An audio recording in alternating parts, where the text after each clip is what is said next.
Coming up next, more detractor content and after that Dragon Ball Z, only on Toonami.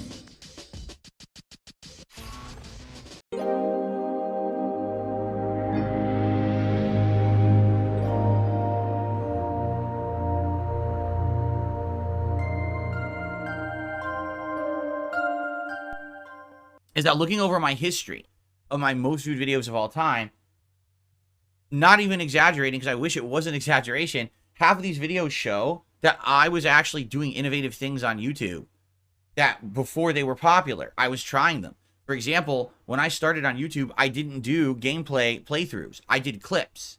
I would do a minute here, 2 minutes here, highlights of a playthrough. You know, today they're called YouTube shorts or the TikTok edits or whatever you want to call them. But back then, that's actually how I was starting with content. That was my original content for YouTube. And then after doing that for several months, people actually said, we'd prefer to see you do the whole raw playthrough without clipping out so much. We actually want to see all the gameplay. And that's when I started doing raw playthroughs rather than the clips. Co-op. One of my most viewed videos of all time is a Resident Evil 5 co-op DLC where it was the Rise of, or Lost in Nightmares. And it was of a style that absolutely nobody was doing on YouTube at the time. No one was doing two people sitting down couch co-op style gameplay like that. And then all of a sudden I do it and then it becomes popular. Then you got a ton of other YouTubers who come in who have big production budgets, who have all these fucking editors and shit, and they come in and they do exactly what we did, only with better production quality, and they get noticed for it, right? You sure about that? You sure about that? That's why? Also, the video essay, which is all the rage today on YouTube. People coming out with anywhere from 15-minute to hour, 2-hour long essays about topics. I did that. I did a video essay on what I felt at the time was the worst video game I'd ever played in 2016, and the video got over 1 million views. Within a week, by the way. It was like a week and it got 1 million views. So, again, all these things that people have done over the years and gotten popular and prominent on YouTube, I was kind of doing before them. You sure about that? Isn't it funny? Does this video, the style seem similar to something from today?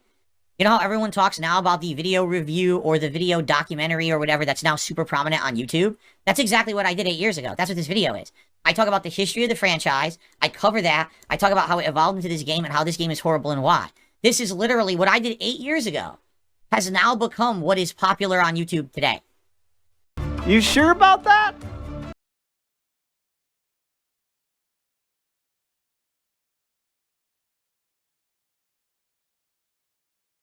Time, chances are it was bundled with this, Sonic the Hedgehog, or if not, the sequel, appropriately titled. This franchise has undoubtedly been through quite the gamut of life seasons, laden with praise and peppered with disappointment. Just not front page anymore. Internet culture, as socially regressive as it seems, is sensorially progressive instead. We've pulled away from that whole... No one says that the Mario story made them feel something.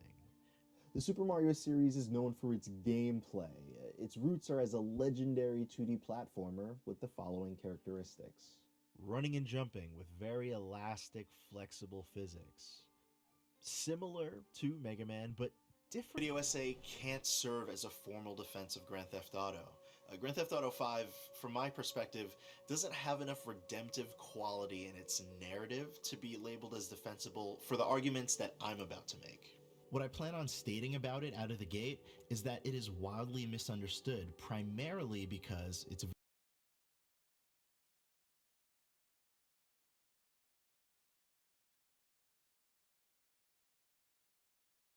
and today we're playing on Sega Genesis, it's Paperboy. Strange, seems strange to me. That it's on there? Yeah. Yeah, it's weird. Well, the game came out in like the 80s and this came Lasers. Yeah. Uh-oh. Oh, Whirlwind, you about to get fucked up. He just laughed so evilly. Oh, clawing. Don't disturb us. Don't. I just slide to kill everything. Yeah, I'm gonna shoot all these balls at everything. I need a second weapon. So you get off me, dude. Chase.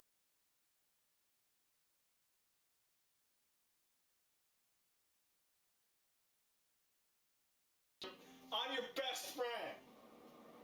What happened? You're in a car crash. When?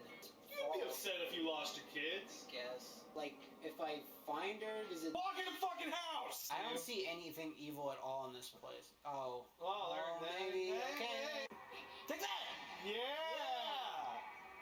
Bye-bye! You're fired! What? Hey, man! What the fuck? Man! That's exactly how he looked, too. That's Macho Man! Yeah, it's... No. It's the blood red room! Did you know he legally got his name changed to The Warrior? I do know that. Why do you know that? Hey, it's your uncle. That's not my uncle, man. He looks My like uncle's way more of a scumbag than Paul Bear. Do you have any Trojan goblins?